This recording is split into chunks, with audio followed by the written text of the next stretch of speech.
Hi friends, हमारे Gyandeep channel पर आप सभी का स्वागत है। कार्तिक महात्म्य का 7वां अध्याय।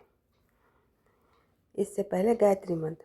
ओम भूर्भुवः स्वः तत्सवितुर्वरेण्यं भर्गो देवस्य धीमहि धियो यो नः प्रचोदयात्। भावार्थ: उस प्राण स्वरूप, दुखनाशक, सुख स्वरूप, श्रेष्ठ, तेजस्वी, पापनाशक, देव स्वरूप परमात्मा को हम अपने अंतर आत्मा में धारण करें। वह परमात्मा हमारी बुद्धि को सन्मार्ग में प्रेरित करे। नारद जी ने कहा, हे राजन, कार्तिक मास में व्रत करने वालों के नियमों को मैं संक्षेप में बतलाता हूँ, उससे आप सुनिए।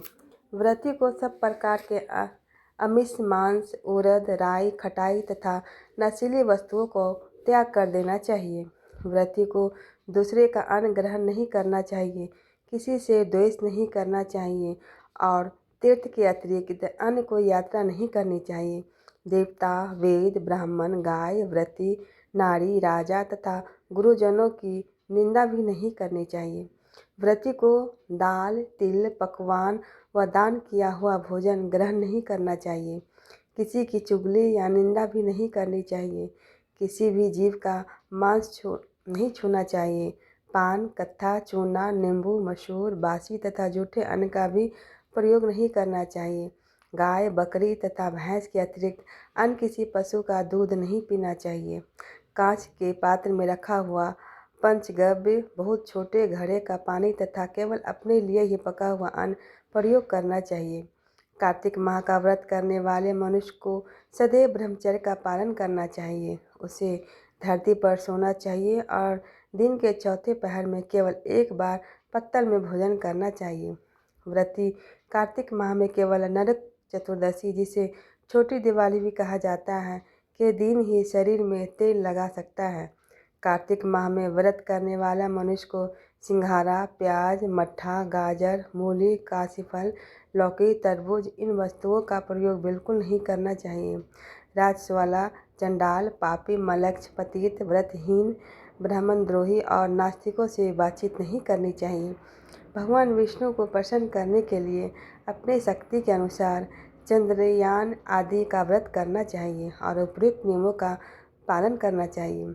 व्रती को प्रतिपदा को कुम्हरार,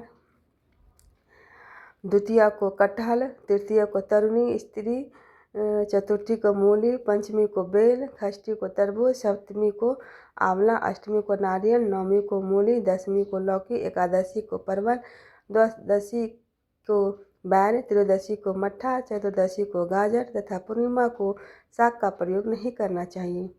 रविवार को आंवला का प्रयोग नहीं करना चाहिए। कार्तिक माह में व्रत करने वाला मनुष्य यदि इन शाकों में से किसी शाक का सेवन करना चाहे तो पहले ब्राह्मण को देखकर ग्रहण करें।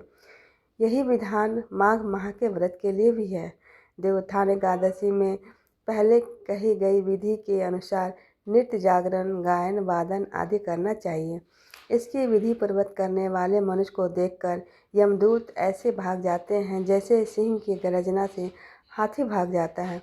कार्तिक माह का व्रत सभी व्रतों में श्रेष्ठ है। इसके अतिरिक्त जितने भी व्रत यज्ञ हैं वह 1000 की संख्या में किए जाने पर भी इसकी तुलना नहीं कर सकते, क्योंकि यज्ञ करने वाले मनुष्य को सीधा वैकुंठ की प्राप्ति होती है। जिस प्रकार राजा की रक्षा उसके अंगरक्षक करते हैं, उसी प्रकार कार्तिक माह का व्रत करने वालों की रक्षा भगवान विष्णु की आज्ञा से इंद्र आदि देवता करते हैं।